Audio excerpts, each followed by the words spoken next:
الحمد للہ وکفا وسلام علی عبادہ الذین اصطفى اما بعد فاعوذ باللہ من الشیطان الرجیم بسم اللہ الرحمن الرحیم قال اللہ تبارک وتعالی فی الکلام المجید والفرقان الحمید وَلَئِنْ أَذَقْنَا الْإِنسَانَ مِنَّا رَحْمَةً ثُمَّ نَزَعْنَاهَا مِنْهُ إِنَّهُ لَيَئُوسٌ كَفُورٌ وَلَئِنْ أَذَقْنَاهُ نَعْمَاءَ بَعْدَ ضَرَّاءَ مَسَّتْهُ لَيَقُولَنَّ ذَهَبَ السَّيِّئَاتُ عَنِّي إِنَّهُ لَفَرِحٌ فَخُورٌ صدق اللہ العظیم۔ میرے معزز محترم اور محتشم سامعین، میں نے آپ حضرات کے سامنے سورۃ الہود کا دوسرا رکوع کی پہلی 2 آیات تلاوت کی ہے۔ ان آیات میں اللہ تبارک و تعالی نے انسان کی حقیقت کو بیان فرمایا ہے۔ سبحان اللہ۔ اللہ نے فرمایا وَلَئِنْ أَذَقْنَا الْإِنسَانَ مِنَّا رَحْمَةً، اگر ہم اپنی رحمت کا مزہ انسان کو چکھائیں، اگر ہم اپنی نعمتیں انسان کو عطا کریں، اگرچہ یہاں پہ لفظ رحمت استعمال ہوا ہے، اور اللہ کی سب سے بڑی رحمت ہے ذات مصطفیٰ صلی اللہ علیہ وآلہ وسلم، وما ارسلناک الا رحمۃ للعالمین۔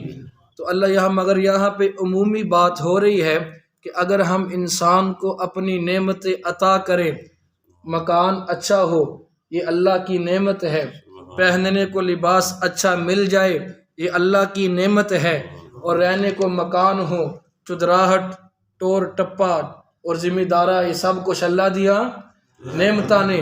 تو اللہ فرماتا ہے کہ اگر ہم انسان کو نعمتیں عطا کر دے، اور آگے فرمایا ثم نزعناها منہ، اور اگر ہم نعمتیں پھر واپس لے لیں، بولیے نعمتیں واپس لے لیں۔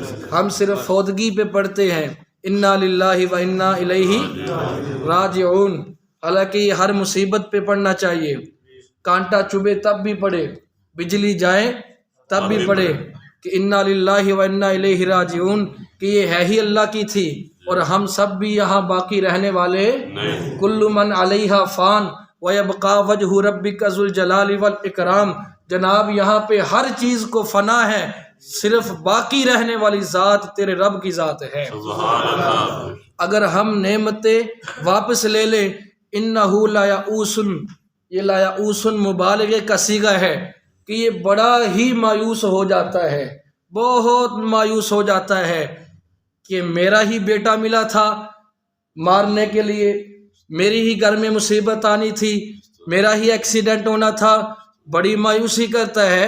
کفور، مایوس بھی ہوتا ہے اور ناشکری بھی کرتا ہے۔ ایک بندے کی 80 سال عمر ہے، اس نے کھا لیا پی لیا، عمر گزار لی، اب اس کے پیٹ میں تھوڑی سی بھی درد ہوگی، سب کو بتائے گا، درد بتائے گا، مگر جو اللہ نے صحت کے خزانے عطا فرمائے ہیں وہ نہیں بتاتا۔ تو انہ لیئوس کفور، یہ ناشکرہ بھی ہوتا ہے، مایوس بھی ہوتا ہے۔ اللہ فرماتا ہے جب نعمتیں دوں اور پھر لے لوں، ناشکرے بنتے ہیں، مایوس ہوتے ہیں۔ یہاں پہ سب سے پہلا مسئلہ حل یہ ہو گیا کہ دینے والا بھی اللہ ہے اور لینے والا بھی اللہ ہے۔ آج کل یہ جھوٹے عاملوں اور پیروں کی دکانیں گرم ہیں کہ کسی نے کچھ کر دیا، بولیے کسی نے کچھ کر دیا، یہ کتنا بڑا اللہ کا بے شکری ہے اور کتنا بڑا کفر ہے۔ یہ اعتقادی نہیں، عملی کفر ہے کہ کسی نے کچھ کر دیا۔ اور قرآن کہتا ہے اللہ یقبض و یبسط، اللہ چاہے تو تجھے روزی دے، اللہ چاہے تو تیرا رزق روک لے، اور تو کہتا ہے کسی نے کچھ کر دیا۔ تو بھائی دینے والا اور لینے والا کون ہے؟ ہاں، مگر اللہ نے ایک قانون بنا دیا کہ وَمَن يَتَّقِ اللَّهَ يَجْعَل لَّهُ مَخْرَجًا، کہ اگر تو گناہ کو چھوڑ کر نیکی کی طرف آ جائے، اگر تو گمراہی کو چھوڑ کے ہدایت پہ آ جاؤ، اگر تم بدعت کو چھوڑ کے سنت پہ آ جاؤ، اگر غلط رستے کو چھوڑ کے صراط مستقیم پہ آ جاؤ، اگر جہنم کے رستے کو چھوڑ کے جنت کی طرف آ جاؤ، اگر بے نمازیوں کو چھوڑ کے نماز کی طرف آ جاؤ، اگر انگریز خبیث کو چھوڑ کے نبی کی حدیث کی طرف آ جاؤ، اگر دیوان کو چھوڑ کے قرآن کی طرف آ جاؤ، اگر زنا کو چھوڑ کے نکاح کی طرف آ جاؤ، اگر حرام کو چھوڑ کے حلال کی طرف آ جاؤ، اگر ناجائز کو چھوڑ کے جائز کی طرف آ جاؤ، اگر گستاخ صحابہ زندیق کو چھوڑ کے نبی کے صدیق کی طرف آ جاؤ، اگر گمراہی کو چھوڑ کے صراط مستقیم پہ آ جاؤ، سارے گناہوں کو چھوڑ دو۔ گناہ چھوڑنا تمہارا کام ہے، تمہاری ہر تنگی سے آسانی دینا میرا کام ہے۔ گناہ کو چھوڑو، ظلمت کو چھوڑو، نیکی کی طرف آؤ، عرشوں پہ خدا کو راضی کرو، فرشوں پہ مصطفیٰ کو راضی کرو، پھر ہم دیکھتے ہیں کون سی بندش آتی ہے۔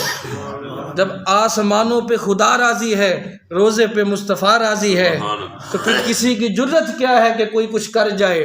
تو اللہ فرماتا ہے وَمَن يَتَّقِ اللَّهَ يَجْعَل لَّهُ مَخْرَجًا، گناہ کو چھوڑ دو، میں ہر تنگی میں سے آسانی نکال دوں گا، اور میں خود نکالوں گا۔